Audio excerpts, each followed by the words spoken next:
Hey everybody, I'm Daniel Newman, Principal Analyst and Founding Partner at Futurum Research, and we are back for another episode of the 6-5 podcast. Flipping around the introduction just a little bit, trying something new and different, but not a new crew. It's me and Mr. Patrick Moorhead talking all things tech. Pat, how you doing today? I'm doing great. Coming up on the weekend here, and we are here on a Thursday afternoon versus a Friday morning doing the pod. I know you've got some travel coming up. We had some conflicts. Travel's definitely coming back, Daniel, and you're off. I was supposed to be in Seattle early next week, but that got canceled due to the dreaded Delta variant. Yeah, some things are still happening. Some things are moving around. Smaller meetings, lots of restrictions, lots of testing. Heard about an event today where you are going to have a vaccination card. You're going to have a 72-hour test before the event. You're going to get tested every day, and you're still going to need to wear a mask, and people want to go. And I mean, okay. Clearly, travel is coming back. Hopefully, what we are learning and seeing with the Delta variant is that the breakthrough cases are not very bad, but the fact is there are some breakthrough cases. I think you and I would both agree, no matter what side of the aisle you sit in, what story and what politics you have, getting vaccinated is the fastest way to get back to normal. So like I said, we are not a political show. We are not necessarily a healthcare and science show. So we won't go any further than that. But hey, it feels good, Pat, to at least put out that positive message. You and I want to get back to traveling, and getting back to traveling will happen way better, way faster, and more safely if and when everyone, or most people at least, are vaccinated. Pat, we got a great show this week. So much news going on in tech. We're going to be talking about Google. We're going to be talking about Marvell, NVIDIA, plus, in the trucking and autonomous space. We're going to talk about Qualcomm and a big story that broke today. And then we're going to go back in time a little bit and talk about the big update that Intel had that unfortunately Earnings Palooza did not allow us to get to last week. And in just a minute, I will kick off the first topic to you, but I can't kick off this topic to you just yet because I have to do the disclaimer thing. So let me clear my throat and do this. Just in case everybody out there has not heard this before, this show is for information and entertainment purposes only. And while we will be talking about publicly traded companies, please do not take anything that Patrick or I say as investment advice. Okay, we've cleared that slate. Do not buy stock because of anything we say. We are giving you our perspective because at the 6-5, that's what we're all about. We're all about a little bit of news, a lot of analysis, what has happened, but more importantly, what does it mean? And the first story is one that I know you and I are chomping at the bit to talk about, but because we try to share the puck in this show, I'm going to let you talk first. Alphabet Google broke some news, new Pixel 6 coming out, and they are going to go on the route of following Apple and making their own chips. What's going on, Pat?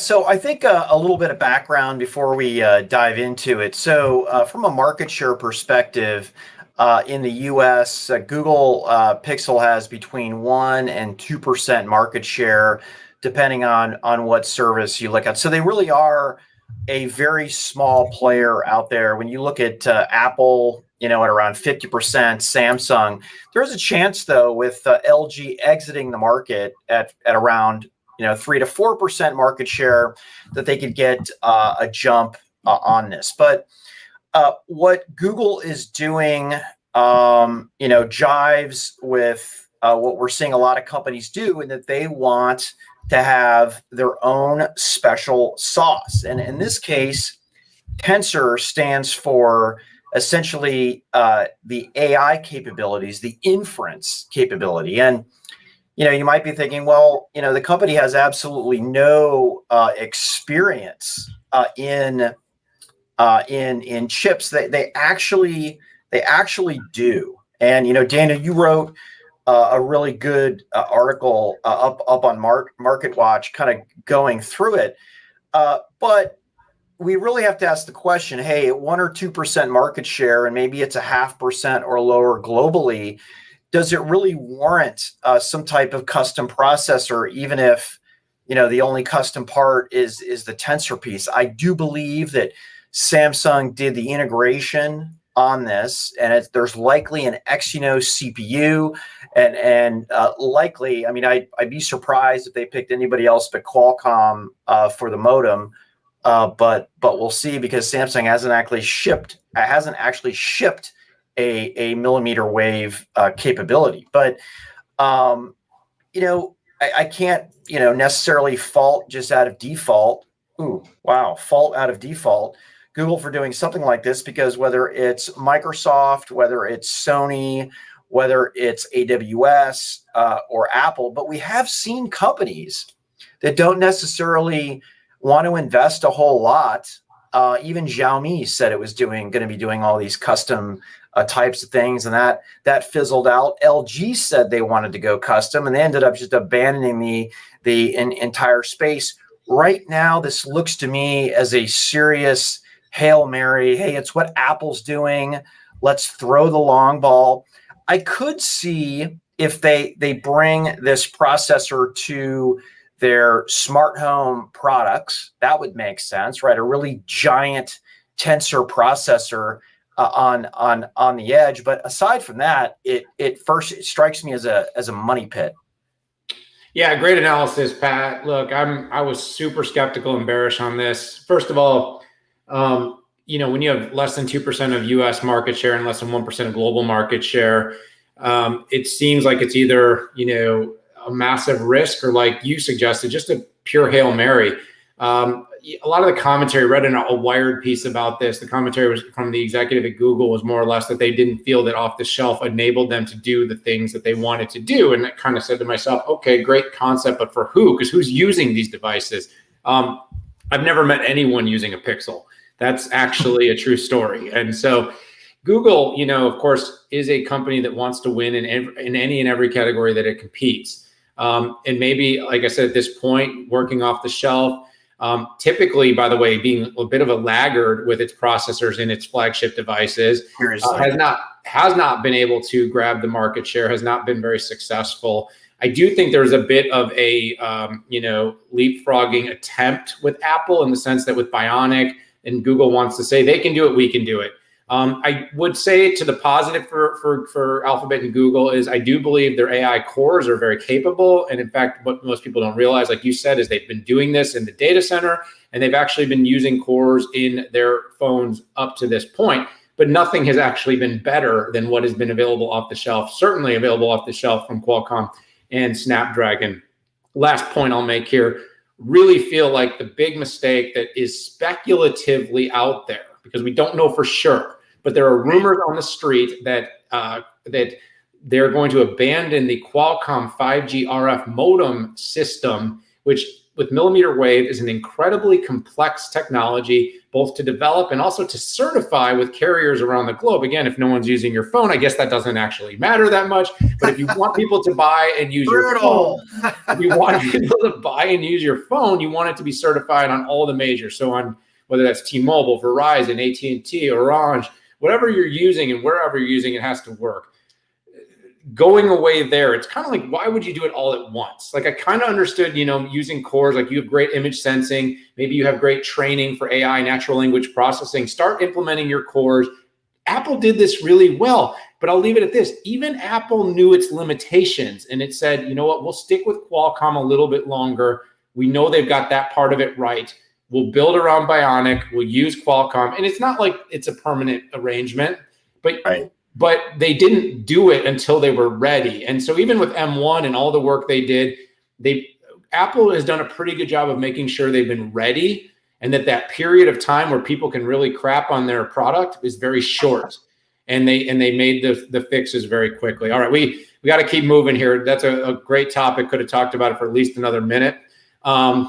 So Pat, the other day, you and I did a quick 6.5 Insider edition, had some executives join us from Marvell to share a breaking piece of news that happened early. Pat, was it Wednesday morning? I'm just checking my timeline. Week's gone like a blur. Oh man, the days just like blur. But here we go. 6 boxes. Oh my God, there's 2 of you. There's 2 of me. This is scary.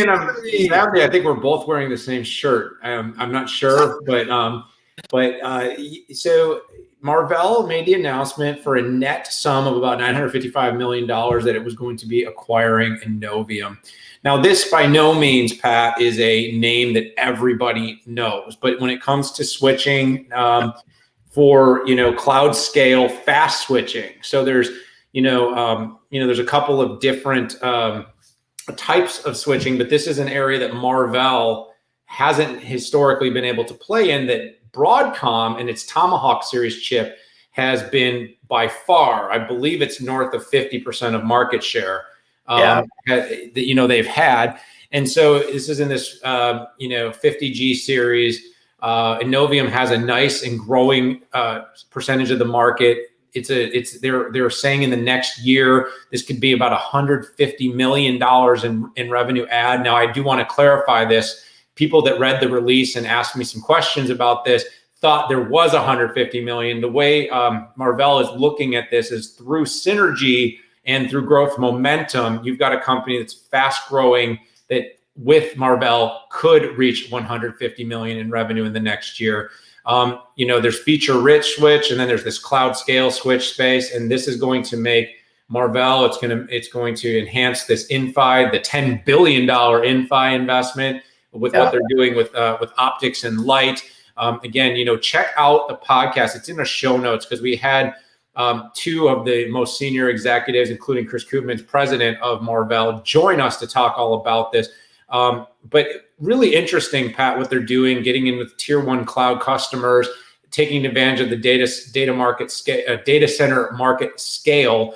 And Marvell's just been on fire. I don't know what else to say. I've quietly watched their stock price roar up. A lot of very good moves. Matt Murphy joined us at that 6.5 summit, had a great chance to talk to him about his vision. Companies being very strategic, both inorganically and organically, to grow, diversify, making great partnerships.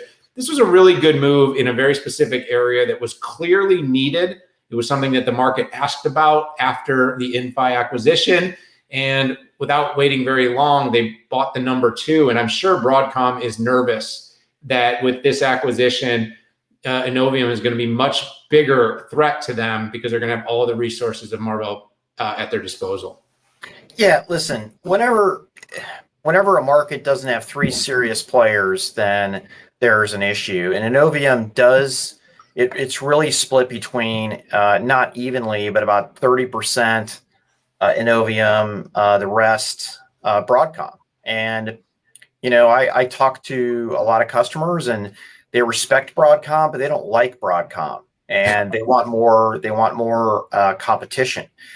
Just to do a top view of what the architecture looks like, let me nerd out just a little bit. So as we see here, we've got the full array of, I'll call it classic Marvell, Innovium, and Inphi, with the ability to play in the core switch, spine switch, and the TOR, the top of rack switch.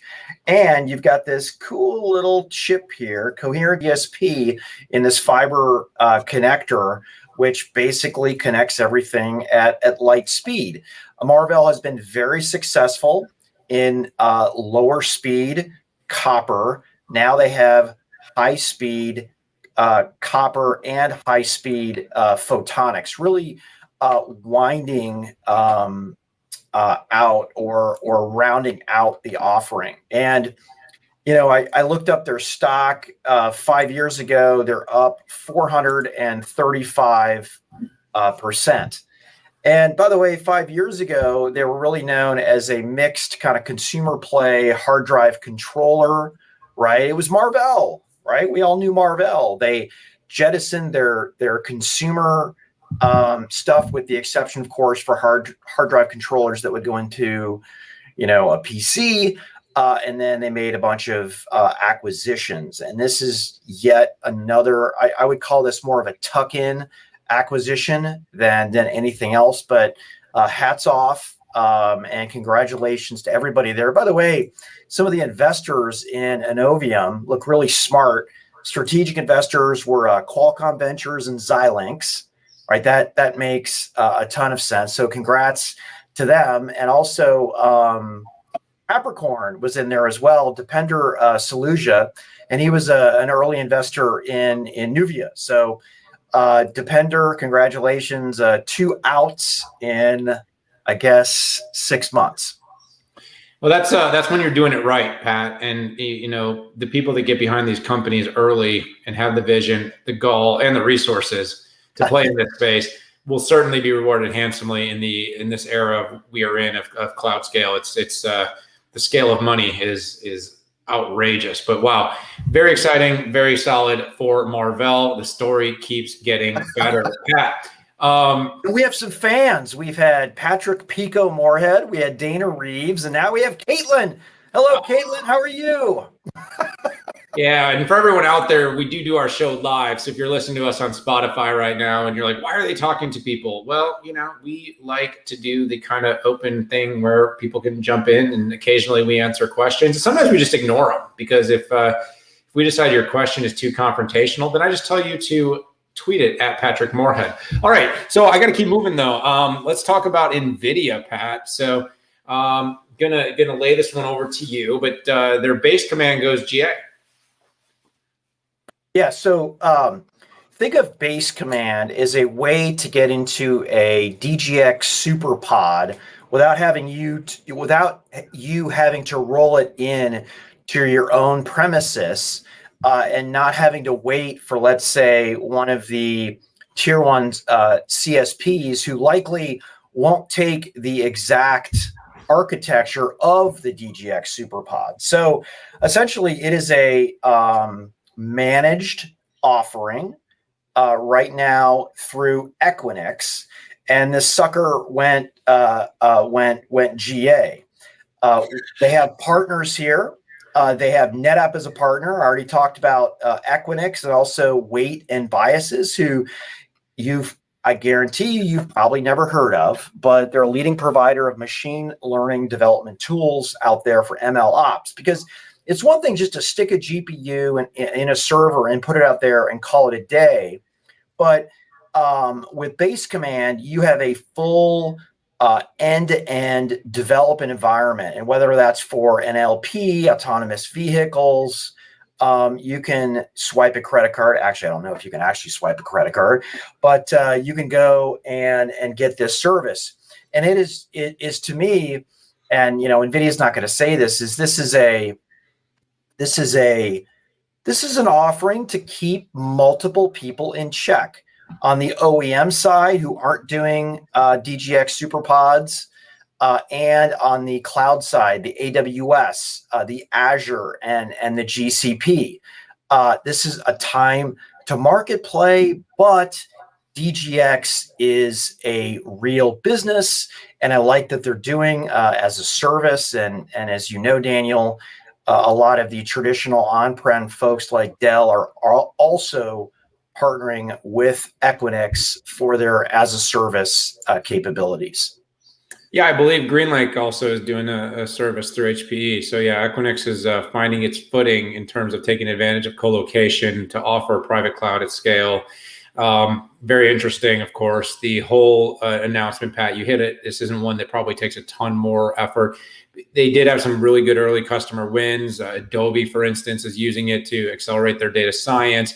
And look, cloud, all kinds of these advanced computing capabilities being put in the cloud just makes a lot of sense. We're seeing the way AWS and Azure have taken quantum and put it in the cloud, simulation. You're going to see this with HPC. How do you democratize advanced compute capabilities and make them available to people on a subscription basis and a consumption platform and manner? Makes a lot of sense. It's going to bring a lot more enterprises into the fray. Once these enterprises understand the power and capabilities, they either scale up and spend a lot of money on these services through consumption, or they become customers and they buy these machines and they actually take the whole service on and bring the whole thing in-house. Either way. Well, and what a discount too. I mean, it starts at $90,000 for a 3-month commitment. That's a deal for a DGX SuperPod. Yeah, we'll go in and split it. We'll figure out how to grow my hair back. All right, so let's keep moving, buddy. Good chat, good topic here. Plus, it used to be plus AV, but it's plus. or plus.ai, sorry, plus autonomous vehicles, plus AI, now just plus. And by the way, NASDAQ traded under HCIC, Hennessy Capital Investment Corp. They're a SPAC. I know that was a thing and now it wasn't, but this is, and this is still in the process of doing their reverse merger, going public. Very interesting company focused in on the driverless semi-truck space. Had some news this week. By the way, user of NVIDIA Drive is part of their stack. There we go, baby. Full demo right here. You're getting a full demo capability. So, the company basically, came out with a level 4 driverless truck demonstration, which you are watching right now, the video of. And, the news itself was basically, hey, we're doing this. We're going to show you we're doing it. We're doing it safely. They're able to come out and start to talk with suppliers, their fleet, being able to show that this is something that is ready for prime time. And Pat, I think what really caught my attention about this news, which by the way, I believe this was in China, right? This exactly right. In China, where unlike in America, where they're doing a lot more retrofitting of existing trucks, I believe the technology has to be built into new. That's the only way it's going to be allowed in the Chinese market. I'm not saying that for hard facts, so we'll have to validate that, but I believe they're not doing the retro. But level 4 is a big deal. We've heard about the Ubers, we've heard about the issues, we've heard about Tesla, people that have decided to not, drive, and the amount of risks that are being created. Plus is really moving quickly in a big industry that provides a really large opportunity here. And they're doing it with some success. And they've been able to actually go on video, publish something. This isn't Nicola rolling a truck down a hill. This is on a real road with a real demonstration of a successful semi on a traffic-driven road, no special conditions, successfully doing its thing, Pat. Like I said, not a ton of news here, but really interesting, showing just how far this is coming. And by the way, new entrants like Plus that are paving the way, that are in this space. Like I said, with partners like NVIDIA. Yeah, you left me some content. I do appreciate that.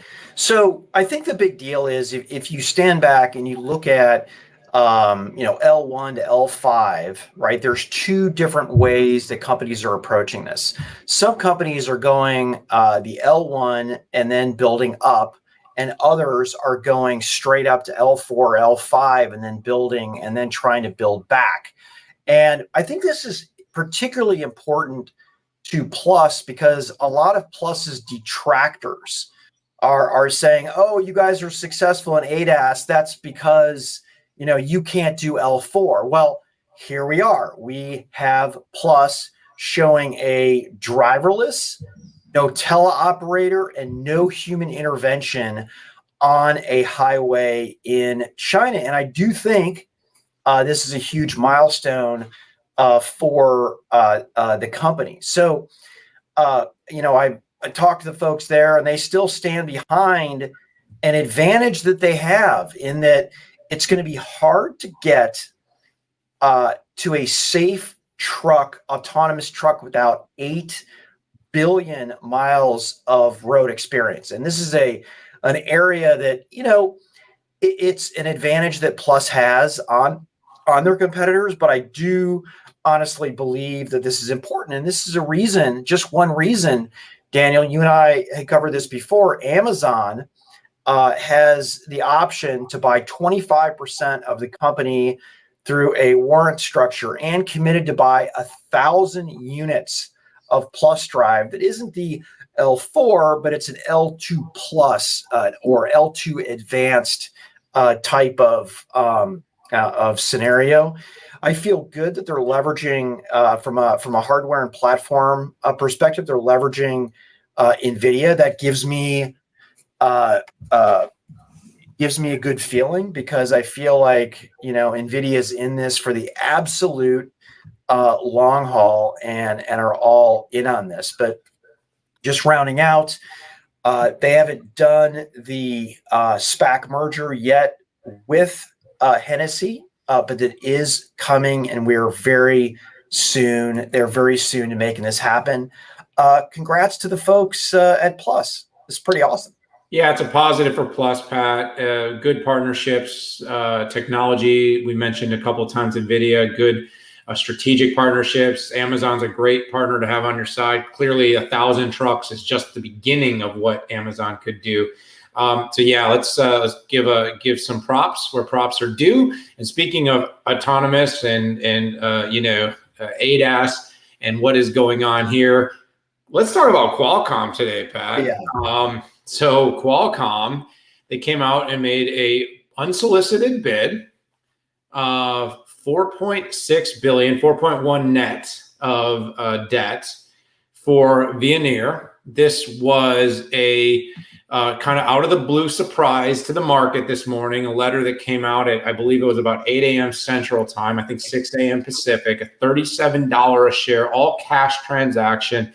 But the fact is making an acquisition attempt isn't in itself what was interesting. What's most interesting about this was there's a Canadian-based tier one automotive supplier named Magna, publicly traded under the ticker MGA, that had successfully made an offer. I think it was at $31 a share, I believe was the number, but don't hold me to that. But and we're supposed to be acquiring Veoneer. So Qualcomm came right underneath this Magna acquisition and said, hold up, we would like you to consider allowing us to acquire your company. And so, what it really comes down to is Qualcomm at this point has a very comprehensive set of automotive capabilities. The business is around $250 million a quarter right now in its most recent quarter, but it's seen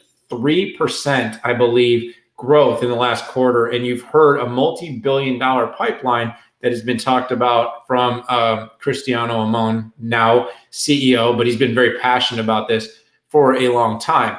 If you know the Qualcomm portfolio, it's been more historically infotainment, telematics, and instrument cluster. What they haven't been able to really bring to market has been that full autonomous driver assistance system, or ADAS, that is really taking the market by storm. This is what Tesla's doing. They're building their whole stack of infotainment to ADAS. That's made them very competitive. And this is what the market, the more general automotive manufacturers and suppliers want to be able to offer. They want to be able to compete. Well, Qualcomm believes it is in a better position than a traditional tier one supplier to build, scale, work in the design pipeline, and deliver this full set of systems. So they came in at an 18% premium over Magna, made an offer. We don't know yet for sure if this deal is going to be accepted. It's looking very promising that it could go Qualcomm's way. And if it does, it's instantaneously put Qualcomm on the map in a much more expansive condition to compete, like I said, with Tesla, of course, with Mobileye, with what is being done at Intel. It makes them more competitive with NVIDIA, because NVIDIA tends to be more focused on the instrument cluster and infotainment side of the business.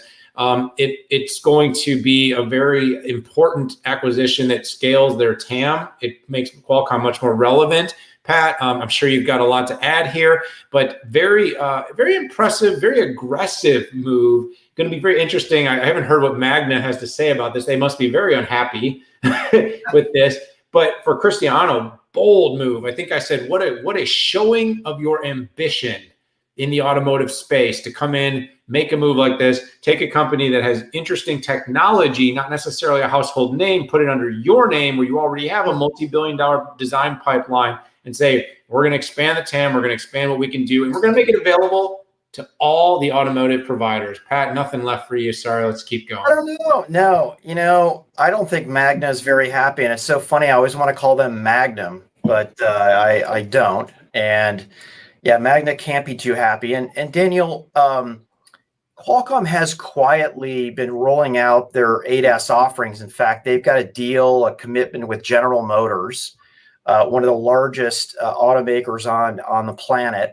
And what they were doing from a software perspective is they were partnering with Veoneer. And what they were using is they were using a Veoneer offshoot called Arriver So there is there's already a strategic alignment between Qualcomm and Veoneer already. And let me put up a slide real quick of how Veoneer, how many cars they're in. And as you can see, it's across US, Europe, Japan, and China. But they have a very big backlog. They are a public company as well, and out of Sweden, I believe. I had heard of them. I'd written about them up until now, but very few people actually talk about the company. But this is a better deal, like you said. The strategic alignment makes a whole lot of sense. And I don't have the backstory on exactly what was going on here and why Qualcomm didn't make the first move, but they are certainly making the second move with a very sweet deal that's going to be hard for Veoneer shareholders to say anything but yes. Yeah, I think that was some great color, Pat. And I think you made a great point about the existing partnership. Essentially, what has been offered in market or discussed as ADAS from Qualcomm has really been Veoneer. And now you know why this could be so strategic, because this is a work in progress before this ever happened. So we'll have to come back to this. But what do you put? You just a pure guess. Does the deal happen? The deal happens. It's less strings. The only thing that isn't getting a lot of talk, and I don't know the emotional makeup of the Veoneer board that well, but Qualcomm was very clear in a statement that they were going to take the pieces that they needed for ADAS and sell the rest. So, sometimes you have founders who get a little cranky about stuff like that. I'm just throwing it out there. I know nothing. I don't know the principles there, but I'm sure they're going to have to contemplate exactly what that means. Yeah, absolutely, Pat. Great point. So let's do a retro finish. We haven't done that in a while, but let's go back in time a little bit. Just over a week ago, about a week and a half ago, Pat Gelsinger came out with a really big set of announcements. Unfortunately, it fell right in the middle of this massive wave of earnings, but it was, what we called IDM 2.0 plus. It was where Pat basically came back. And this has been really Pat, this has really been a sort of a calling of Pat Gelsinger since he's joined as CEO. He's been very active. What the past two CEOs haven't been talking about the future. And so this talked about the future process technology, Pat. It really went beyond what any company has done in terms of talking about what we are going to be seeing over the next few years. Yeah, so let me do some self-promotion here and put my Forbes article up here. But there were two main things that were announced here. First of all, new node naming, and then some transistor and packaging technology updates. So let me flip around. I usually don't like to do this here, but so this is a dirty little secret in the industry, is basically that this whole notion of talking about nanometers is a bunch of BS. And listen, I'm guilty. Okay, I'm one of them who was lazy. Who said, when TSMC said they were doing 5 nanometer, I said, okay, we're going to call it 5 nanometer, even though there was the actual double click, and you've got N5 as the TSMC naming, but then you had Samsung, who had a 6 nanometer process that once they realized what the characteristics were and they saw what TSMC was calling theirs, they called it 5 nanometers. So pretty much everybody in the know knows that transistor gate length, as in nanometers, likely died 7 to 8 years ago. The ability to look under a microscope and actually measure. And by the way, if you're talking about multiple billions of transistors, what percentage of those transistors were actually in nanometers? So net, Intel, and I wish they had done this years ago, and I may have had some executive conversations years ago with Intel, trying to get them to do that. But what they essentially did is they realigned all of their nodes with what I consider more of an industry normal. Okay, so if you've got an N7 or an N3, you have Intel 7 and Intel 3. So it makes sense to me. And if I look at the performance, the density of those, they pass my smell test. And then, like others, when I first saw the 20 Intel 20A, A is for angstrom, I was like, oh my gosh, we're going back to nanometer.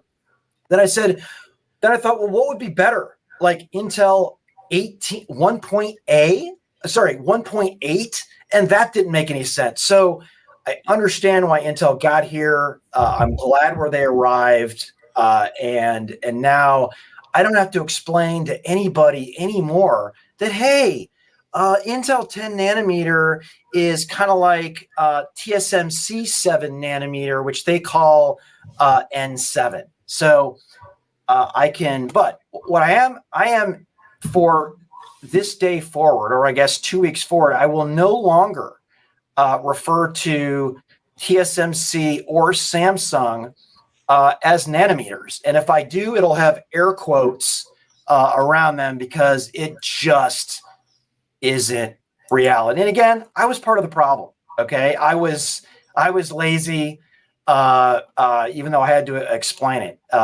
differently. So the second part of this were some pretty big breakthroughs that in regards to process technology and transistor innovation. So ribbon FET, the rest of the industry refers it to gate all around. IBM refers to it as ribbon something. My apologies. And then you've got Power Via, which essentially, by the way, what it allows you to do is jam more power down the pipe and have better connectivity. Power Via puts power on both sides of the gate, again, to be able to have better power management, higher drive current at all voltages, and hence higher performance. It pulls power from the backside as opposed to all coming from the top side. And then Foveros. So Foveros is 3D packaging. It's logic on logic. And essentially what that means, it's memory on top of CPUs. It's CPUs on top of GPUs, GPUs sleeping with CPUs, and not being in a monolithic die. And what Intel did is they brought a higher performance and a lower cost version out, which I was completely expecting. Was it a response to what AMD showed? Maybe, but I knew this was coming. Wasn't expected. They're definitely not following AMD in regards to 3D packaging. I believe Intel is actually leading the industry in this space. TSMC and AMD, if you want to educate me on this and tell me why that's not the case, you know where to find me out there. So, big picture, I felt more confidence in what Intel was doing, not only for their own products, but also for IFS and the foundry. Because if you have customers like Qualcomm and like AWS, who are both announced on here with very little details, you don't, as a customer, want to be explaining to your end users that, okay, I'm using Intel 7 for this, with Intel 10 nanometer, which is actually like TSMC 7 nanometer. And that's a wrap. No, I'm just kidding. I'll really quickly interject there, Pat, because you really did give a lot of color. And actually, I did you admit to being part of the problem publicly? Yes, okay. I did. Yeah, I mean, I think I never called him on it. To be honest with you, I thought when I saw the quote from TSMC's Godfrey Chang from TSMC, who I've known for 20 years, TSMC would just stop calling it nanometer. Well, they didn't. They kept using nanometer. So, yes. Yeah. So Intel enters the fray and does it their way, and now you've got 7 and 4 and 3, and it's Intel 7, Intel 4, Intel 3, and everybody's going to skip off of the traditional nanometer approach, and they're going to now just focus on what kind of packaging, what kind of power consumption, what kind of I guess I look at this as a whole, Pat, and I just think to myself, probably should have done this a long time ago. Yeah. The market is better for it. The average person that's opining about it doesn't actually know what it means. The people that do know what it means can't actually communicate in a way that the market would understand anyway, because they're talking at way too high of a level. This stuff is complex. The engineering that goes behind it is incredible. Intel is doing things, and Pat is showing their route to leadership. The fact of the matter is that when TSMC talks about 5, everybody assumed nanometer. That's already been accepted. There's no going back from that at this point. I don't know, man. I don't know. I don't know. Hold on. You got your. Okay. Give me a second here. But no, I'm being sincere though, Pat. I think you could be an influencer, as could I. But I'm just saying that sometimes when the ship is because I can't tell you how many times I've gone on TV, whether it's been on CNBC, whether it's been on Bloomberg, whether it's been articles you and I write on our different channels, and I have made the very comment that, hey, Intel's 10 nanometer plus and TSMC's 7 are similar. There is, but the fact of the matter is that the people that are buying it are thinking 7 nanometer is the lower the better. It's ahead of Intel, and that just really wasn't the case. Now, was it there some months apart? Yeah, but they made it seem like years. They made months seem like years through that nomenclature, through that numbering scheme. And I just don't know if we can reverse course there. But I do like the fact that Intel is going to play the game, that they're going to play the game. They've got a long-term roadmap. Pat's very positive. And by the way, if they don't win the leading edge, they're going to be manufacturing the chips for everybody, because they definitely are figuring out how to play that game with the foundry services. Yeah, and sorry to jump on it there, but I've actually reached out to some of the leading tech editors in Americas and Western Europe, and kind of having this discussion. Hey, are you going to keep using this? And I'm going to put some scrutiny out there. I think we need to change this. It's the truth, and I do think it'll stick in Asia for various reasons. But TSM has a thing called N5, right? But the problem is on their website, it says it's 5 nanometer, which is not. TSMC, if you want to prove me wrong, you can, but it's just not. So I'm going to shake the tree for a while on this. Daniel, why? I don't actually know why, because I just feel like it, and it's the truth. Absolutely. Well, listen, it's good to talk about. It's going to be something that we're going to continue to talk about, but we're not going to talk about it anymore, because our 6.5 just went 8.5, because that's what we do. But this episode, great chatting. Google, Marvell, NVIDIA, plus Qualcomm, Intel, and so much more. You like what you hear? Hit that subscribe button. You can always check us out on Spotify, on Apple, on YouTube, and on so many more channels. If you don't like what you hear, remember, it's at Patrick Moorhead. If you got compliments, though, at Daniel Newman UV is the place to let those be heard. We appreciate you sharing it with friends. Stick with our community. Come on back for more episodes of the 6.5 podcast. We love all of you. Take care, everybody.